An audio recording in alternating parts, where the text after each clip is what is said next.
Yo mes BG, j'espère que vous allez bien. Aujourd'hui on se retrouve pour une nouvelle vidéo. On va parler ensemble de mon expérience après avoir passé un an à créer ma propre marque de vêtements qui s'appelle Oulala. Ce que je vous propose, c'est qu'on revienne sur toutes les étapes qui ont été vraiment marquantes pour mon projet, tout ce qui a été vraiment moteur et ce qui m'a permis d'avancer et d'en être là où j'en suis aujourd'hui. Je vais aussi vous donner mes meilleurs conseils si vous aussi vous avez envie de créer votre propre projet, peu importe si c'est de la confection de vêtements, si c'est juste mettre en avant vos talents, vos passions. Déjà pour vous donner un peu de contexte, Oulala, qu'est-ce que c'est, à quoi ça correspond? Il y a vraiment beaucoup de gens qui me posent cette question. Oulala, c'est un projet qui a pour but de découvrir et de vous faire découvrir la sérigraphie à travers ma propre expérience. La sérigraphie, c'est une technique d'impression qui est vieille comme le monde, qui remonte pratiquement à l'ère antique et qui permet d'imprimer vraiment sur tout type de support. On retrouve le bois, le papier et dans mon cas, le textile. Cette technique d'impression, elle repose sur l'utilisation de cadres de sérigraphie qui sont donc des cadres, dans mon cas, ils sont métalliques, sur lesquels on va tendre une toile qui va être enduite d'une émulsion photosensible qui va durcir à la lumière pour créer un pochoir à travers lequel on va faire passer une encre qui va se déposer sur la surface qu'on souhaite. Avant de vous expliquer pourquoi j'ai choisi la sérigraphie comme technique d'impression, parce que c'est vrai, il en existe énormément. Il y a le flocage,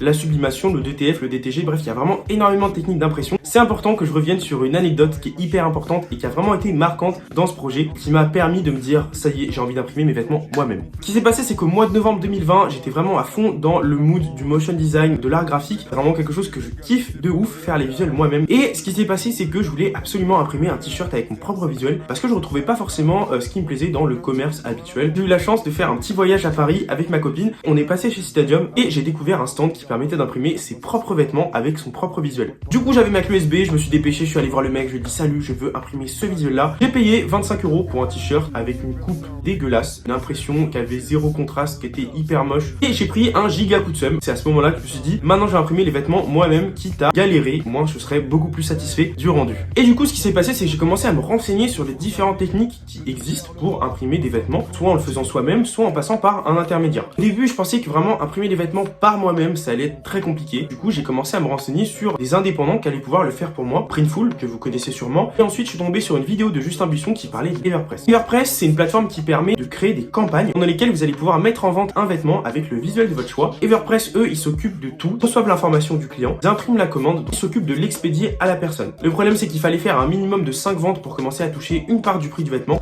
Et ce qui s'est passé, c'est que je n'ai pas fait une seule vente. À partir de ce moment-là, je me suis dit qu'il fallait que je donne un intérêt à mon projet, que je le construise et que vraiment je lui donne de la valeur. Seule manière qui existait pour faire ça, c'était de faire les choses par moi-même. Je me suis dit que j'allais acheter mon premier kit de sérigraphie sur Amazon, un kit que j'ai acheté 120 €, qui contenait du coup un cadre de sérigraphie, un pot d'émulsion, un pot d'encre, de l'encre à eau blanche. J'ai acheté 10 t-shirts noirs pour imprimer mon premier visuel qui s'appelait Breakfast. Et ce qui est ouf, c'est que ce cadre, je l'ai toujours. C'est le premier cadre de ce projet, le premier cadre de Oulala que j'ai installé moi-même.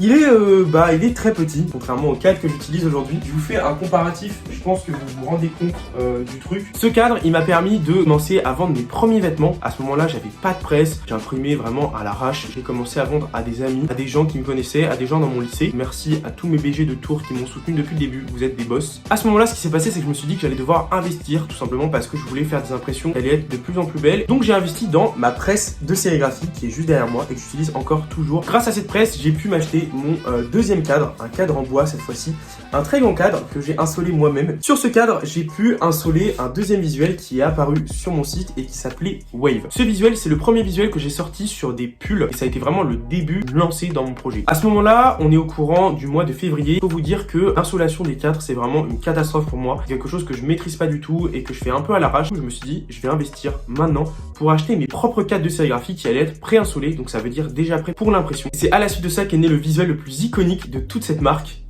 Nymph. À la fin du mois de février, j'ai sorti Nymph, qui est vraiment le visuel le plus connu de toute ma marque, celui qui a le plus marqué, je pense, tout ce projet. C'est un visuel très très grand, il fait quasiment 40 cm de haut et il y a une trame qui est vraiment somptueuse. C'est mon visuel préféré, je pense, de tout ce projet et il est encore en vente sur le site, tout simplement parce qu'il vous plaît toujours autant et il est vraiment, c'est Nymph quoi. Pour information, Nymph, c'est le premier visuel que j'ai imprimé avec de la plastisol. Ce qui s'est passé, c'est qu'au courant du mois de mars, j'ai vraiment changé de direction complète. J'avais ma presse avec moi, j'ai commencé à acheter mes cadres de sérigraphie déjà insolés. J'ai changé d'encre pour passer à la plastisol, qui a vraiment changé complètement ma qualité d'impression. Pour vous expliquer la différence entre la plastisol, celle que j'utilise aujourd'hui, et l'encre à eau, l'ancienne encre que j'utilisais en fait à l'époque, c'est le solvant qu'on va utiliser pour fabriquer l'encre. L'encre à eau, l'avantage c'est qu'elle est faite à base d'eau et du coup on peut nettoyer les cadres facilement avec un jet d'eau. La plastisol, elle est faite à base de solvant. Il faut la nettoyer avec un produit très chimique, sauf que la plastisol, elle tient hyper bien sur les vêtements. En termes de durabilité du cadre, la plastisol ne sèche pas, contrairement à l'encre à eau qui peut sécher sur la maille du cadre et du coup boucher une partie du visuel. À partir de ce moment-là, j'ai commencé à imprimer mes premiers pulls et mes premiers t-shirts Nymph. Bref, je commence à être hyper confiant dans ce projet. J'avais Nymph, Wave, Breakfast, j'étais hyper content. Et ce qui se passe à ce moment de grandeur de ce projet, tous mes cadres de sérigraphie me lâchent. Ça a été une période qui était hyper difficile pour moi, tout simplement parce que je ne pouvais plus imprimer de vêtements. Le fournisseur chez qui j'achetais mes cadres m'a envoyé des cadres complètement défectueux. Et au moment où j'ai voulu nettoyer mon cadre, il est parti en lambeaux. Toute l'émulsion s'est décrochée, ça a été vraiment une grosse galère. Le cadre qui me servait à imprimer l'avant des pulls et des t-shirts et le Wave m'a complètement lâché sur le moment et je ne pouvais plus imprimer. À ce moment-là, je fonctionnais encore en précommande, ce qui veut dire que les gens qui voulaient m'acheter un vêtement me contactaient sur Instagram. Je préparais le vêtement en avance et ensuite je le donnais à la personne. Du coup, j'ai très vite contacté mon fournisseur qui m'a dit qu'il allait me renvoyer un cadre un mois plus tard. Donc pendant tout ce mois, j'ai travaillé sur Gros Drop pour officialiser l'ouverture de mon premier site internet. J'ai bombardé de contenu. Comme je vous l'ai dit, pendant tout ce mois, j'ai travaillé sur un nouveau visuel qui allait pouvoir sortir pour ce drop. Et ce visuel, c'est Street. Street, c'est le deuxième grand visuel qui s'ancre vraiment dans l'identité graphique de mon projet. Je vais tout de suite vous le montrer. Il est vraiment gigantesque et je pense que comme ça, vous avez limite du mal à vous en rendre compte. Pendant toute cette phase qui a été compliquée, j'ai cherché un autre fournisseur que j'ai trouvé bien évidemment. Je reçois enfin mon cadre de rechange qui allait pouvoir me permettre de reprendre les impressions. On se retrouve fin avril, on commence à travailler officiellement sur le premier drop. Oulala. Street s'accompagne d'un deuxième produit qui était l'impression sur des jeans. J'ai fait venir jusqu'en France ce premier drop qui aura lieu le 26 mai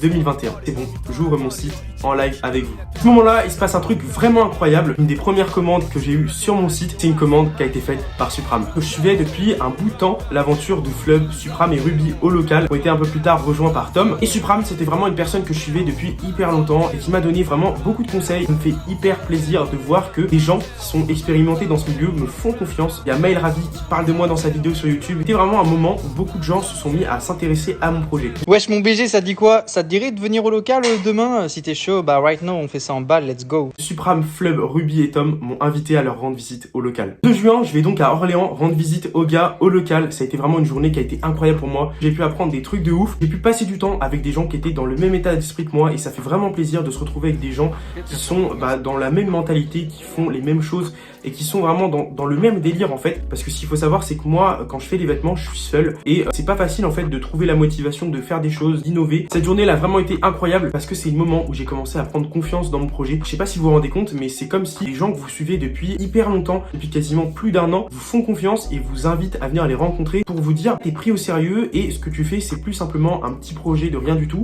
ça a de la valeur. J'atteins les 1000 abonnés autour du mois de juin. Je commence à travailler du coup sur un restock de Nymph, de Street qui vous ont beaucoup plu et évidemment sur une réédition de Wave. En parallèle de second drop que je prépare, je travaille secrètement sur un nouveau visuel. Le 9 juillet, je fais mon deuxième drop dans lequel je sors bien évidemment Street, Nymph et Wave et c'est un drop qui a vraiment super bien fonctionné. À ce moment-là, je pars en vacances avec ma copine, je pouvais pas abandonner oulala. Donc je décide d'emporter avec moi tout mon stock de vêtements et de continuer à envoyer vos commandes depuis la plage. J'ai pu grave profiter de mes vacances, ça a été des vacances incroyables qui m'ont permis aussi de travailler sur un projet secret qui a petit à petit commencé à se dévoiler, la collection Simulation et Simulacre. Simulation et Simulacre, c'était vraiment le gros projet sur lequel j'ai travaillé pendant tout mon été. C'était la première fois que j'allais m'attaquer à une impression à plusieurs couleurs. Un visuel sur lequel j'ai travaillé pendant quasiment 3 mois et un visuel qui est bourré de références à la fois avec Matrix, Laylo, l'univers cyberpunk et le monde un peu technologique, des choses que j'aime vraiment beaucoup. Il est bourré de références à des passions qui me sont personnelles et c'est en fait le premier visuel qui me ressemble vraiment et ça a été vraiment un plaisir pour moi de faire ce visuel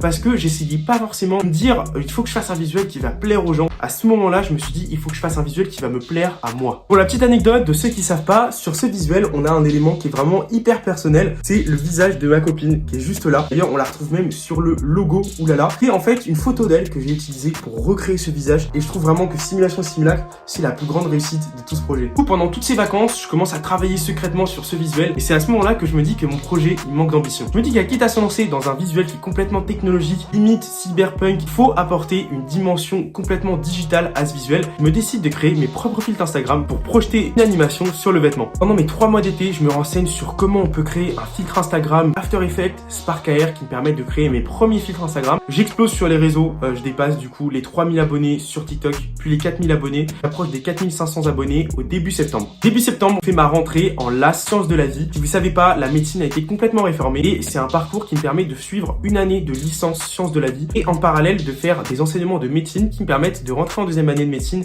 par la suite. Il faut savoir que c'est des études qui sont assez compliquées et qui demandent vraiment beaucoup d'investissement et beaucoup de temps. Pour ça d'ailleurs que cette année, je suis peut-être un petit peu moins présent parce que je dois travailler à côté. Simulation et simulacre, ça a été un gros défi d'impression pour moi pendant mes 2-3 premières semaines de septembre, tout simplement parce que c'était compliqué en fait d'imprimer plusieurs visuels. En fait, ce qui se passe, c'est que j'imprime une première couche et du coup mon encre de base qui peut être du noir ou du blanc et par-dessus, je vais imprimer la couleur, donc avec 2 racles différents, une pour le rouge au départ et une pour le vert. Bref, j'avance sur tous les préparatifs, toutes les impressions de simulation et simulacre sont enfin terminées, les filtres sont prêts à être postés et le 18 septembre, j'ouvre mon site internet pour le lancement de simulation et simulacre. Et ce qui se passe, c'est que je fais sold out en 40 minutes. Ça a été, je pense, l'événement le plus choquant de tout ce projet. Tout simplement parce que je m'imaginais pas que autant de gens allaient pouvoir me soutenir. J'ai reçu des commandes qui étaient super loin. Ça a été vraiment fou et j'en reviens toujours pas en fait, encore aujourd'hui. Donc vraiment, merci pour ce drop incroyable. Je reçois énormément de messages de gens qui me demandent de faire un restock du visuel. Il faut le faire. Je développe du coup une nouvelle version de simulation et simulacre avec l'encre bleue qui vous a vraiment énormément plu. Et je lance le deuxième drop pendant que je suis à Paris. J'ai fait sold out en 25 minutes à ce moment-là. Ça a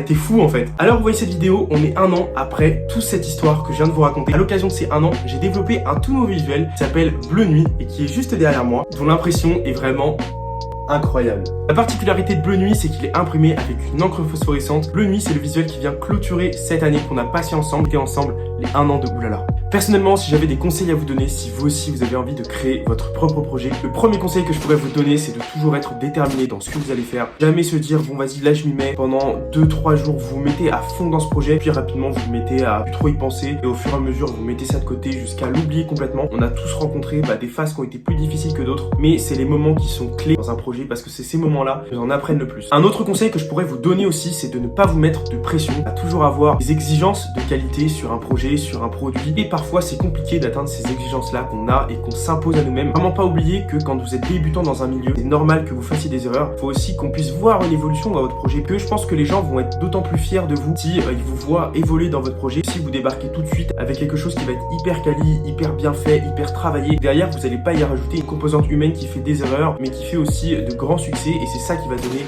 de l'intérêt à votre projet. Dernière chose et vraiment la chose la plus importante, je pense, faites en sorte de pouvoir vous entourer de personnes qui vont vous aider au quotidien. Pas forcément en vous aidant dans ce que vous allez produire, ce que vous allez proposer aux gens, mais tout simplement en vous soutenant, qui vont vous mettre dans une ambiance où vous allez vouloir avancer. C'est hyper important et je pense que vraiment c'est la clé même de ce projet. Vous n'allez jamais y arriver tout seul, même si les efforts vont principalement venir de vous. Merci à tous d'avoir regardé cette vidéo. N'hésitez pas à me donner votre avis en commentaire. N'hésitez pas à mettre un pouce bleu. Évidemment, si vous avez des questions, n'hésitez pas à les poser en commentaire. J'y répondrai. Merci de m'avoir permis de créer tout ça parce que tout ça, c'est grâce à vous. En tout cas, moi, je vous dis à la prochaine. Merci à tous. Bye.